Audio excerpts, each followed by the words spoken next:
Ayer por la noche grabé un vídeo en el que hablaba acerca de la historia y de la narración teológica, en el que venía a decir que lo importante era la idea que la narración expresaba.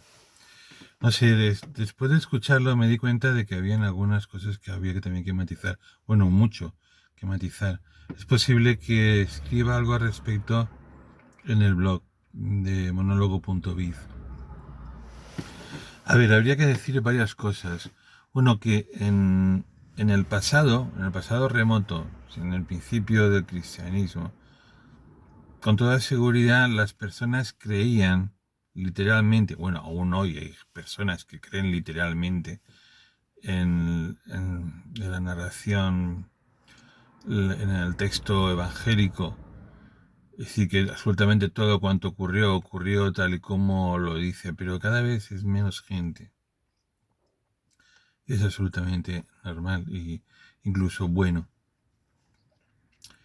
Intentaré explicar un poquito el porqué. Vamos a ver. Como estas son reflexiones que a mí se me ocurren en esos momentos de descanso en el que estoy trabajando. Bueno, hacia mediodías y tal, cuando paro un poco para luego continuar, pues no lo tengo preparado, pero en principio me estaba dándome cuenta de que había muchas cosas que había que empezar a matizar de lo que dije ayer en ese vídeo. Una es que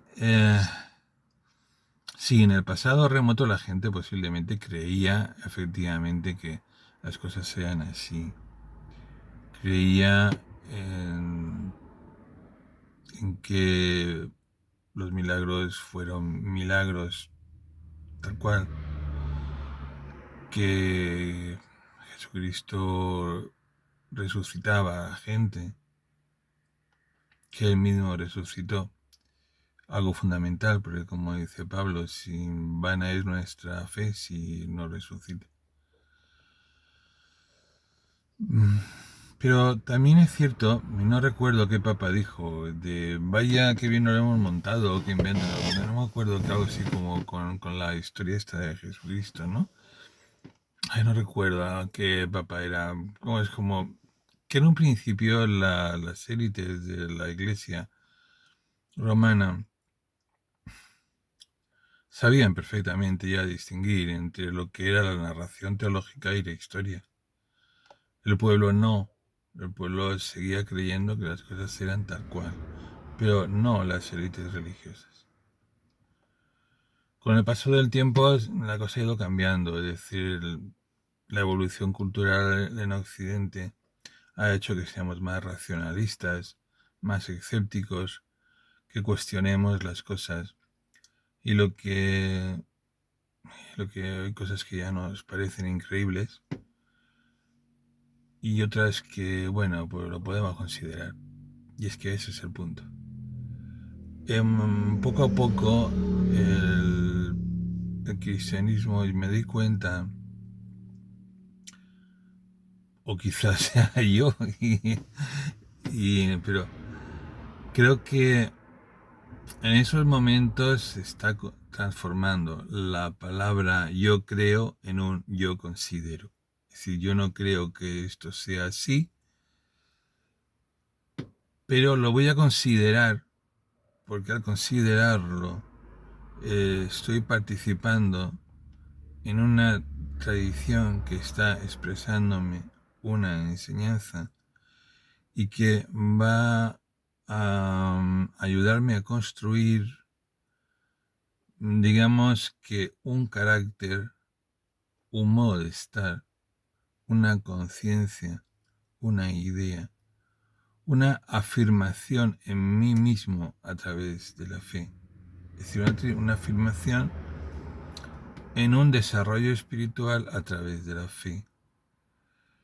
Uh, las personas, como comenté ayer en el vídeo, hay personas que sienten inquietud espiritual y otras que jamás sentirían inquietud espiritual. Y esa es una separación de dos mundos, de dos tipos de personas que, digamos, no sé si decir su estructura mental o su modo de pensar o de ver el mundo, o que es una cuestión de predominio de un hemisferio cerebral sobre otro, no lo sé, no tengo ni idea en ese sentido. Pero sí que es cierto que son dos patrones diferentes, dos modos de estar en la vida y de pensar la vida. Uno, el que no considera para nada la cuestión trascendente, la cuestión experimental, y otro que sí la considera. Quienes sí que consideramos la cuestión trascendental, la cuestión espiritual, pues entramos más en la cuestión de la consideración de que la narración teológica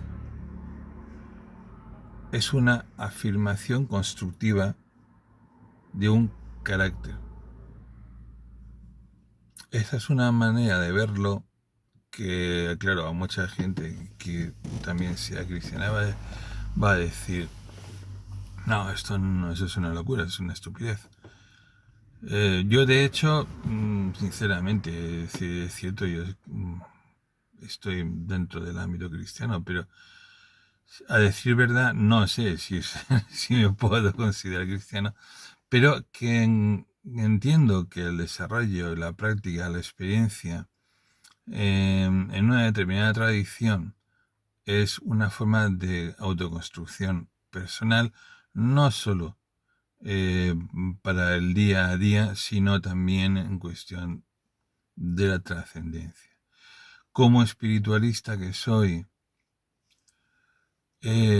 entiendo que tras la muerte las cosas no son como explica la religión, eso lo sé, pero es que carece de importancia. Lo importante es el método que utilizas para lograr una evolución y un crecimiento y un desarrollo espiritual. Por ejemplo, los evangelios cristianos se narran una serie de cuestiones que hay que leer desde un punto de vista simbólico, metafórico, pero no es historia. O sea, los evangelios ya no sirven para contar la historia, pero sí para construir espiritualmente a la persona que participa en ellos. Pero esto ocurre en los evangelios cristianos como ocurre si te lees yo que sé, el Gita o cualquier otro, el Corán incluso, o cualquier otro texto que es sagrado de cualquier tradición. Que realmente lo que importa es lo que el texto está comunicando. Es la idea que la narración está haciéndonos llegar. No tanto la narración. Que las cosas en lo que pone, por ejemplo, los evangelios cristianos realmente mm, se estén explicando la historia o no la estén explicando la historia, para una experiencia espiritual carece de importancia. Alguien va a decir, oye, eso no puede ser. Si tiene que ser histórico, eso es histórico, eso pasó. ¿Cómo no voy a creer en esto? Bueno, a ver, es complicado, ¿no? Porque vamos entonces a entrar en muchos conflictos y muchos problemas. Como por ejemplo considerar, bueno, si hubo resucitaciones por parte del Cristo histórico, eso tendría necesariamente que haber creado un rastro y no hay manera de seguir. No, no solamente escribieron la historia luego los evangelistas, quienes quiera que fueran, sino los propios judíos y los propios romanos. Es decir, que una persona resucite, incluso en la época en la que se podían hacer 100.000 prodigios, es algo lo suficientemente impactante como para dejar rastro. Y no hay ni documentos, no hay historia más allá de lo que narran los evangelios, ¿verdad?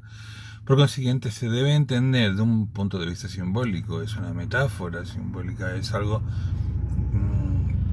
que se ha de leer dentro de un contexto, dentro, por ejemplo, qué sé yo, es una metáfora como que quiero, todos, en realidad los evangelios cristianos están hablando de metáforas de las cuales extraer una interpretación espiritual y una enseñanza espiritual. No necesariamente ocurrió todo como explica. Por consiguiente, la historia, lo que es la historia objetiva, carece de importancia, y es cuando lo importante es la idea que la narración expresa.